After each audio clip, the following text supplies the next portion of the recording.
இப்போது நம்ம முகை மழலையர் பள்ளியினுடைய இயக்குனர் என்ன கட்சி இல்லை என்ன கட்சி நீங்கன்னு கேட்டேன்.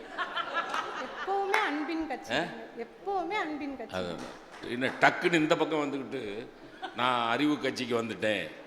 இனி Worried of leaving elderly parents? Kanchipuram நந்தவனத்தை அழைக்கவும். 2013 முதல் முதியோர்களுக்கான சேவை. Complete senior care.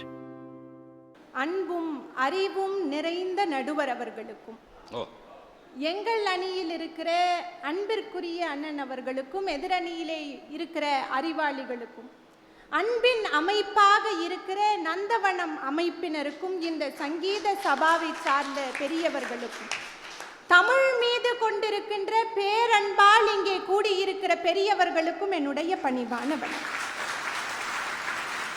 காட்டு யானைனாலே அது ஆபத்து தான். அதுவும் ஒத்த யானை ரொம்ப ஆக்ரோஷமா இருக்கு. காட்டு விலங்கு கூட தனியா இருந்தா ஆக்ரோஷமா இருக்கு. ஆனா கூட்டத்துல இருந்தா அதனுடைய மனநிலை சமநிலையாக இருக்குன்னா, காட்டு விலங்குக்கு கூட ஒரு கூட்டம் தேவைப்படுகிறது. அது அன்பில் திளைப்பதற்கான கூட்டத்தை தேடுகிறதுன்னு சொன்னா, மனுஷங்களுக்கு அன்பு எவ்வளவு முக்கியம். அது புரியாம எதிரணியிலிருந்து மஞ்சுளாக்கா அறிவு அறிவுன்னு பேசினாங்க. அறிவு ஆணவத்தை கொடுக்கும். எதிரணியில பேசும்போது கேட்டீங்களா, அவங்க தெளிவா பேசுறாங்களாம். எங்க அண்ணன் வெயில் காலத்துல குழம்பி போய் பேசுறாங்களாம். இதுதான் அறிவுல இருக்கிற ரொம்ப ஆபத்தான விஷயம். இதுல மஞ்சு குட்டின்னு கூப்பிட்டாங்க. அன்பு கண் கொண்டு பார்த்தாதான் அவங்க மஞ்சு குட்டி. இதுவே அறிவு கண்ணால பார்த்தா அவங்கள மஞ்சு குட்டின்னு கூப்பிட முடியுமா? இல்ல அறிவுபூர்வமா பார்த்தான்னா மஞ்சு விரட்டு. ஜல்லிக்கட்டுக்கு பேரு மஞ்சு விரட்டு. சபாஷ். இதுல ஒரு கதை சொன்னாங்க கேட்டீங்களா? இலை போட்டாங்களாம், ஒரு பக்கம் இவங்க சாப்பாடு போட்டாங்களாம், இன்னொரு பக்கம் அவங்க மாமியார் சாப்பாடு. இதெல்லாம் எந்த ஊர்ல நடக்குங்க? கல்யாணம் ஆகி மருமக கிச்சனுக்குள்ள போனோன்னு என் கடமை முடிஞ்சது, நீயாவது உன் வீட்டுக்காராவது சொல்ற மாமியார்கள் தானே இருக்காங்க. இப்படிதான் அறிவு. மாமியார்கள் இருக்காங்க.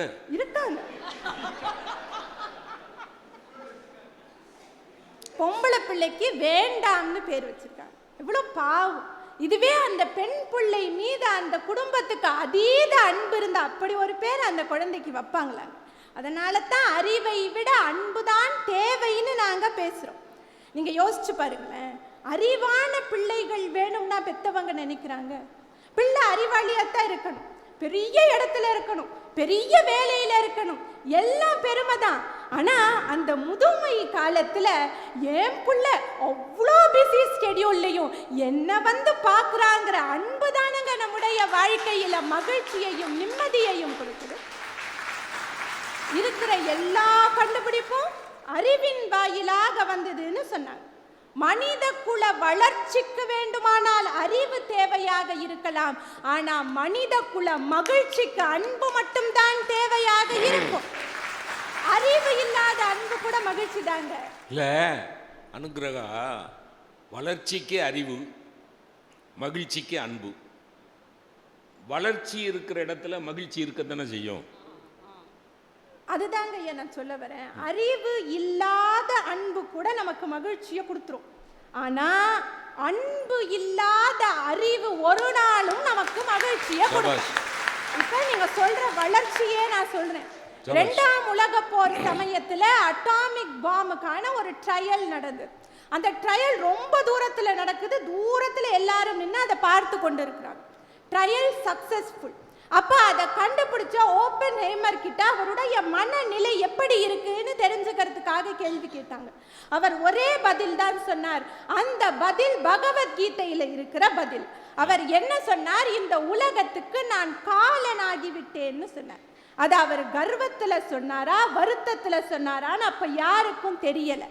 அதற்கு பிறகு அந்த குண்டு ஜப்பான்ல இருக்கிற ஹிரோஷிமா மேல போடப்பட்டது.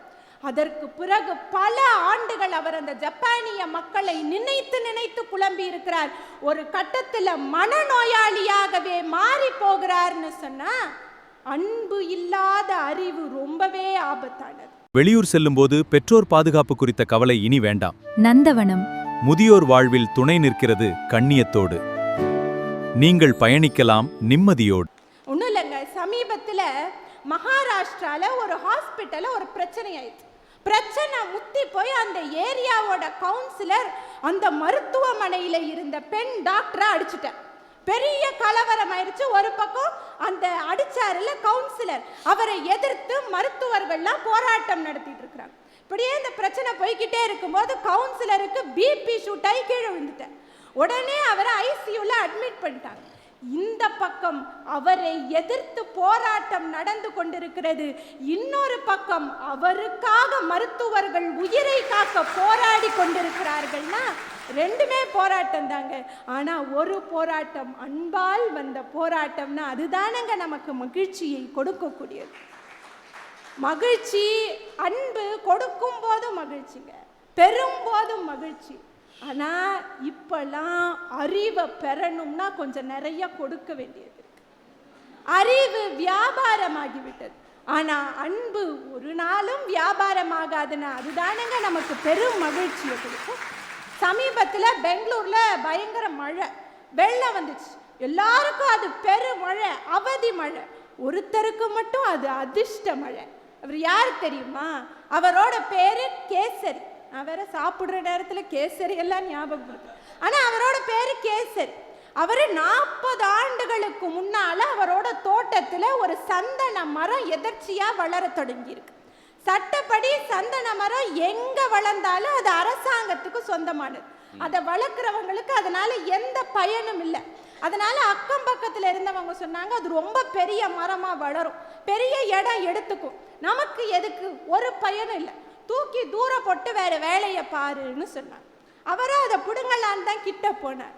ஆனா அந்த செடி, அதுல முளைத்திருந்த அந்த பச்சை பசேர்னு இருக்கிற இலை அவர் மனசுல ஏதோ செஞ்சுது. அதை பிச்சு எரிய அவருக்கு மனசே வரல. நாம மனித நேயம்னு பேசுகிறோமே, அதை தாண்டி உயிர் நேயம் கொண்டவராக அந்த செடியை அப்படியே விட்டுட்டார். வேலி போட்டு காத்தார். அது பெரிய சந்தன மரமா வளர்ந்துருச்சு.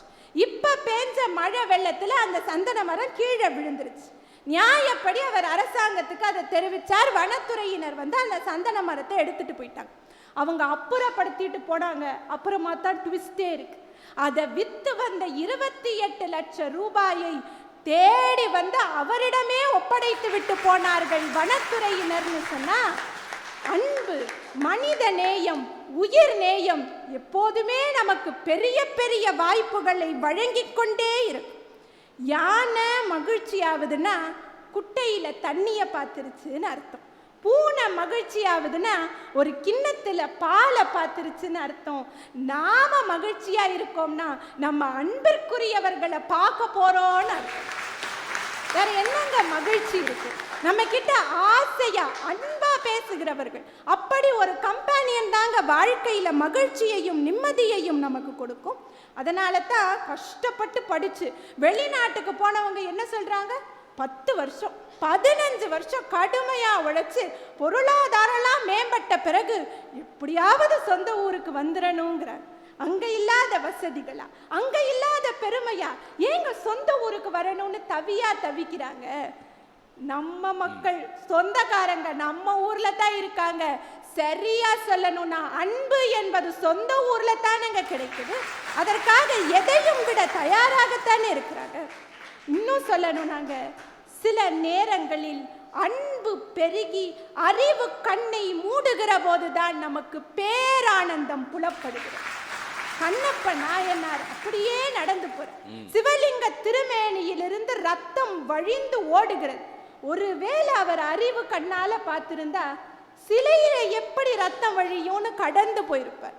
அவருக்கு யோசிக்க முடியாத அளவுக்கு சிவபெருமானின் மீது இருந்த அன்பு பெருகி வழிய அவர் தன் கண்ணையே இறைவனுக்கு கொடுத்தார். இறைவனால் கண்ணப்பன் அழைக்கிற பேரானந்தத்தை பெற்றார்னா அன்புனா எல்லாத்துக்கும் ஆதார். அதனாலதான் அன்பெனும் பிடியுள் அகப்படும் மலையேன்னு இறைவனை வள்ளல் பெருமான் பாடினார். நம்ம தமிழ் அன்பே சிவம்னு தான் நமக்கு கற்றுக் கொடுக்குது. அன்பே சிவம்னு அன்புக்கு எந்த கட்டுப்பாடும் போடாத தமிழ் ஆண்டவனை எப்படி சொல்லுது? சுத்த அறிவே சிவம்னு சொல்லு. சுத்த அறிவு சிவம்னு தமிழ் சொல்லுதுன்னா அப்போ சுத்த அறிவு சுத்தமில்லாத அறிவுன்னு ரெண்டு இருக்கிறதா தானே அர்த்தம். தெரியாம எழுதிட்டாருமா. அப்ப சுத்தம் இல்லாத அந்த அறிவை எப்படி சுத்தப்படுத்துறதுன்னு கேட்டா, அழுக்கு துணியை தண்ணீரில் நனைத்த பிறகு அழுக்கு போவது போல அறிவை அன்பில் நனைத்த பிறகுதான் அது சுத்த அறிவாக மாறிவிடுகிறதுன்னு சொன்னா, அன்புதான் மனித குலத்தின் மகிழ்ச்சிக்கு பெரிதும் தேவை. அவங்க சொல்றதை எதையும் நாங்க மறுக்க போறது இல்லைங்க. அறிவு எல்லாம் கொடுக்கும், வசதி கொடுக்கும், வாய்ப்புகள் கொடுக்கும், செல்வம் கொடுக்கும், எல்லாத்தையும் அறிவு கொடுக்கும். எனக்கு இந்த நேரத்தில் ஒரு டயலாக் தான் ஞாபகம் வருது. ரொம்ப பழைய டயலாக் தான், ஆனா இன்னைக்கும் ரொம்ப பொருத்தமான டயலாக். என்னது? 1000 இருந்தும் வசதிகள் இருந்தும் there is no peace of mind னு Sivaji சொல்லுவார்ல. there is no there is.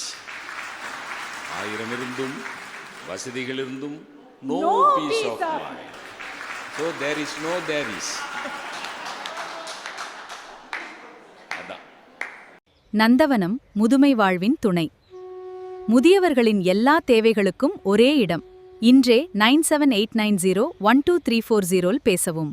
வசதிகளையும் வாய்ப்புகளையும் அறிவு கொடுக்கலாம், ஆனா அந்த பீஸ் ஆஃப் மைண்ட் அன்புதான் கொடுக்கும் என்று சொல்லி, அதனால் மனித குல மகிழ்ச்சிக்கு பெரிதும் தேவை அன்பே என்கிற நல்ல தீர்ப்பை நடுவர் தருவார் என்று வேண்டும். நல்லதொரு வாய்ப்புக்கு நன்றி கூறி விடைபெறுகிறேன். நன்றி. ஏதோ ஒரு வைப்ரேஷன் இருக்கு சார்.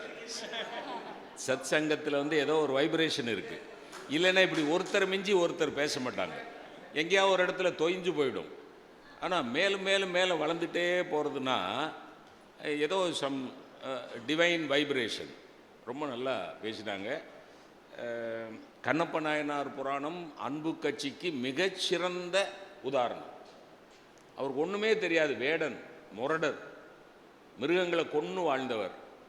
அவருக்கு பார்க்குறார் சிவலிங்கத்தினுடைய கண்ணுலேருந்து ரத்தம் வடிகிறது, அவ்வளோதான். அங்கே ஓடுறார், இங்கே ஓடுறா, யாரா என் கடவுளோட கண்ணில் காயத்தை ஏற்படுத்தினதுன்னு ஒன்றார், யாரும் தெரியல. டக்குன்னு கண்ணை இடந்து அப்புறார். First I transplantation சடார்னு எடுத்துது. டக்குன்னு அப்படி கண்ணை பேக்குறாரு, வச்சிடுறாரு. சோதனைக்கு அடுத்த கண்ணில் இருந்து ரத்தம் வடியுது. இப்போ ஒரு கண்ணை எடுத்துட்டாரு, ஒரு கண்ணில் தான் பார்த்துட்டு இருக்காரு. இப்போ இன்னொரு கண்ணில் சிவலிங்கத்தினுடைய கண்ணிலேருந்து ரத்தம் வடிஞ்சா கொஞ்சம் கூட யோசிக்காம, அறிவே பயன்படுத்தாமல், அறிவே பயன்படுத்தாமல் ரெண்டாவது கண்ணையும் தோண்ட போகிறார். ரெண்டாவது கண்ணையும் தோண்ட போனால் இருட்டாயிருமே, இப்போ குருடாயிருமே. அப்போ குருடாயிட்டா அந்த சிவலிங்கத்தோட எந்த கண்ணிலிருந்து ரத்தம் வடியுதுன்னு தெரியாமல் போடுமே. அதுக்காக ரத்தம் வடிகிற கண்ணு மேலே காலை தூக்கி வைக்கிறார். அறிவுள்ள ஆச்சாரமான எவனாவது இதை செய்வானா? அறிவுள்ள